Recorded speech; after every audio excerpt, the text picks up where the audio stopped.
Out front tonight, a CNN exclusive. We are reporting that President Donald Trump's lawyers have begun to prepare him for a possible interview with the special counsel. This is the clearest indication yet that Trump and his team are open to an interview with Robert Mueller, which has been the subject of an intense debate among Trump's team. The president himself has been vocal about an interview, saying multiple times, at least publicly, that he wants to sit down with Mueller. Testify to Special Counsel Robert Mueller, sir. Thank you. Sure, I would like to. You would like to? I would like to. Would you be willing to speak under oath to give your version of those events? 100%. Are you going to talk to Mueller? I'm looking forward to it, actually. To reach a higher standard, you would do it under oath. Oh, I would do it under oath. Now, whether the president will back his talk with action remains to be seen. And Trump's own advisors fear it could expose him to charges of perjury. Let's get straight to Pamela Brown on this CNN exclusive report. And Pamela, obviously, this is, lawyers have been saying, oh, no, all kinds of parameters. But if they're going ahead with possible preparations for this interview, that's a significant development you're reporting tonight. What do you know about these preparations? That's right. I mean, clearly things are entering a new phase with this, Aaron. We've learned that the preparations between the president and his legal team, they have been short, informal, and included going over potential topics with the president that Robert Mueller and his team would likely raise in an interview. This is according to two people familiar with the situation who I spoke with, along with my colleague, Gloria Borger. Now, while the president has not formally agreed to a sit-down interview with Mueller, these preparations underway, Aaron, are a sign that the president's legal team is intensifying deliberations over whether to allow him to come under Robert Mueller's questioning. And it is the clearest sign yet that Trump and his team remain open to this possibility of an interview with Mueller, despite concerns from people around the president that we've reported on that such an interview could expose him to possible perjury charges. Now, the sources did caution that the more formal, lengthier proceedings to prepare for any possible interview have not begun. These initial steps are in its infancy. Both White House lawyer Ty Cobb and the president's attorney, Jay Sekulow, declined to comment for our story. Aaron. So the president, Pamela, of course, has said publicly, anytime he's given the chance, no problem. But obviously, that's easy to say, even if you don't mean it at all. Is he saying the same thing behind closed doors? Is he really pushing hard to do this? Sources tell us, Aaron, that the president shows more enthusiasm outwardly than behind closed doors at this prospect of sitting down with Robert Mueller's team. Publicly, as you pointed out, he has said he would love to do the interview under oath. Privately, though, Trump has been more equivocal about answering Mueller's questions depending on the day. And Trump has wavered as friends and advisors have cautioned him of the risks of speaking to prosecutors who have already charged 19 individuals with criminal offenses, including lying. So multiple aides were told, Aaron, to the president continue to describe him as obsessed with the Russia investigation. He is becoming increasingly frustrated, agitated as details of the probe emerge, and he feels the investigation undermines his presidency. He has grown increasingly bitter that it is not concluded. The president's legal team, Aaron, continues to go back and forth with Mueller's team about the scope of a possible interview. Those negotiations continue. All right, Pamela Brown, thank you very much with that exclusive report. And I want to go now to Renato Mariotti, former federal prosecutor, Julia Kayyem, former assistant secretary with the Department of Homeland Security, and Glenn Donat, former federal prosecutor, and he represented President Clinton in the Lewinsky and impeachment hearings. He also represents a client who has been before the special counsel in connection with the Manafort Gates Ukraine allegations. So, Glenn, let me start with you because you were part of President Clinton's team during his Ken Starr interview. You heard what Pamela just said, though. The president's obsessed with the Russia investigation, believes it's undermining his presidency, but his willingness to focus on preparing for an interview or his feelings about doing one really, in her words, depend on the day. Trump is very different than Bill Clinton was. In many ways, Aaron, good to be with you. I'll believe it when I see it. It's one thing to say publicly that you're excited for an interview. It's another thing to prepare and see where all the vulnerabilities are. Bill Clinton was a very careful lawyer, a very disciplined president. He made no public statements out of line about his investigation.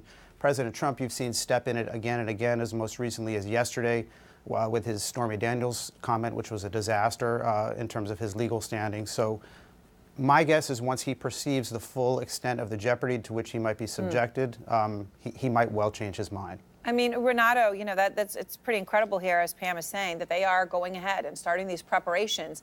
Look, the reality of it is this is a president who constantly says inaccurate things. Solomon Weisenberg worked on Ken Starnes' investigation, and he put it this way, I quote him, Mueller hasn't hesitated to charge people for lying on some pretty tangential stuff. How big of a concern should that be, perjury charges be, for the president?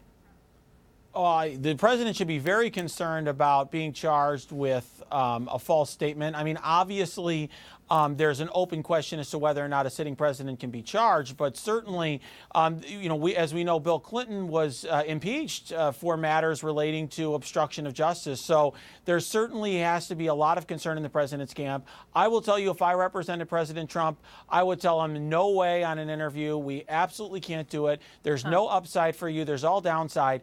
And the fact that they're starting to prepare tells me that he's more inclined to go that direction or interested in exploring it. I can't see why you would take the time of the President of the United States if you were doing what I think a lot of people, including reportedly John Dowd, said, which is to politely decline the interview, and if there's a subpoena, take the fifth.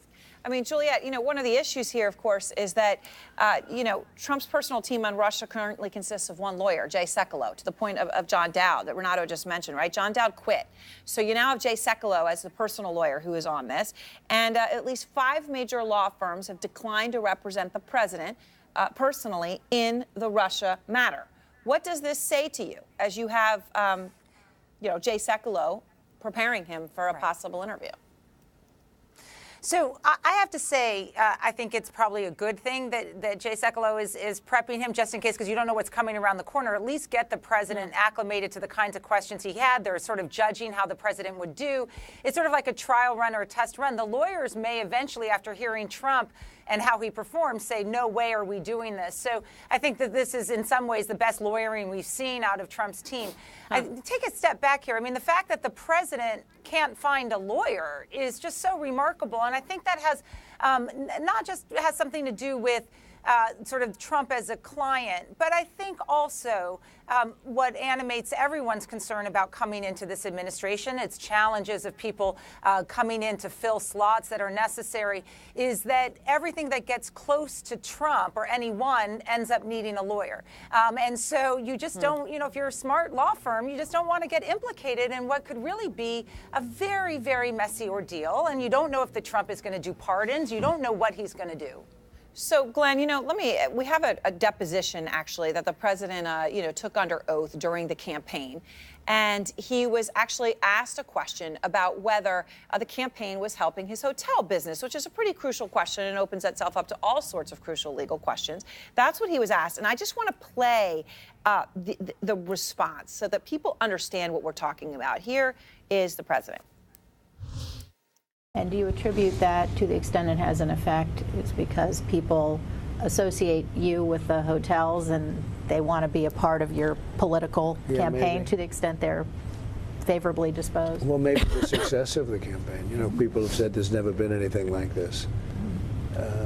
O'Reilly said the other night, I think, something to the effect that this is one of the great phenomena that he's ever seen in his lifetime. So I mean, it's been pretty amazing. You have 17 people, and I end up at the top of, one of the two parties. So I don't know how it's going to happen from here. We'll see. I mean, we're going to know in 5 months, right? But it's been, it's been a lot of wins. We've beaten a lot of people, and I think people like that. So I think it's had I think it'll be great for the building in question. I mean, it's pretty incredible here, Glenn, when you hear that, right? I mean, he's going on a tangent. He's embellishing. He's talking about how well he did, unnecessary comments all over the place. But by the way, at the end, he comes back and he answers the question, and he admits the campaign is going to be great for his business, which would seem to be not something a lawyer would want him to say. When you hear that answer, Glenn, and you think about what he's walking into now, what do you think? I think it would be a disaster, and I think, my sense of this president is he has a very false sense of confidence given, he's had something like 4,000 civil lawsuits, I read, so he's been deposed a bunch of times. He believes he's an expert on litigation and trial law. He's never been through an experience like this with a special counsel, with the quality of prosecutors and the single-mindedness that they've brought to this task. With all due respect to Mr. Sekulow, he's not being represented by a criminal defense lawyer with experience in this area. And I think he thinks, based on his life experience, he can talk his way through this and sort of stumble and intuit to the right answer. Yet he stepped in it over and over again on this case, from tweeting about, or telling Lester Holt that he fired Director Comey to get rid of the Russia investigation, to tweeting that he knew about Flynn having lied to the FBI. So I think he would be walking into a buzzsaw here. Renato, what do you make when you hear that answer? You know, even the tangent, you know, with Bill O'Reilly. Bill O'Reilly the other night said something that, you know, basically I'm one of the great phenomenons that he's ever seen in his lifetime. I mean, that gets interjected in the middle of an under oath deposition.